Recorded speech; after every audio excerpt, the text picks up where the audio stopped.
Hi అండి, అందరికీ good morning. ఈరోజు అయితే నేనైతే ఎర్లీ మార్నింగ్ అయితే లేచానండి. ఈరోజు ఊరు వెళ్ళాలని ఉద్దేశంతోనైతే తొందరగా లేచి తొందరగా రెడీ అయ్యి బస్సులు మిస్ అవుతాయి అనే ఉద్దేశంతోనైతే తొందరగా రెడీ అయితే వెళ్ళాను, బయలుదేరాను. ఆల్రెడీ అయితే బస్సులో అయితే నేను ఉన్నానండి.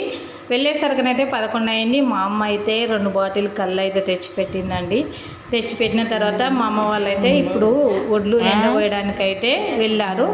వెళ్ళి అక్కడనైతే ఇక వడ్లు ఎండిన అయితే అట్లా రాసి పోసుకుంటారండి. ఇట్లా ఇవైతే వేరే అండి. అక్కడ ప్లేస్ లేక ఇక్కడ దూరంగానైతే పోసారు.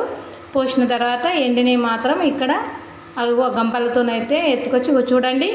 అక్కడి నుంచి వెళ్ళి ఇక్కడ దాకానైతే పాపం బాగా కష్టపడుతురండి. ఎండలో మాత్రం చాలా బాధ అనిపిస్తుంది.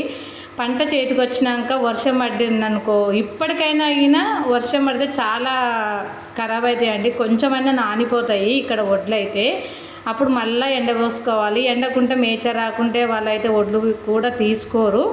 అందుకని వీళ్ళు ఇక ఎండిని ఒక రాశి పోసుకొని దాని మీద అయితే కప్పు అయితే ఇదిగో ఇలా కప్పు అక్కడ వేసుకున్నారు చూడండి, అలా కప్పు మాత్రం వేసుకోవాలి. అక్కడి నుంచి వచ్చేసరికి అయితే మా బావ అయితే చికెన్ కర్రీ అయితే సూపర్ వండిందండి, చాలా బాగుంది. మా బావ చికెన్ కర్రీ చేస్తుంటే ఫైనల్గా నేనైతే మసాలా వేయడానికి వెళ్ళానండి. టేస్ట్ చూశాను, చాలా బాగుంది, అన్నీ బాగున్నాయి. అయితే ఇక మేమైతే చికెన్ పెట్టుకొని అయితే కళ్ళు అయితే తాగినామండి.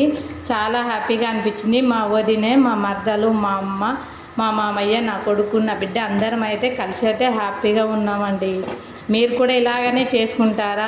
చికెన్ కళ్ళు తెచ్చుకొని తాగుతారా? కామెంట్ చేయండి. Bye bye.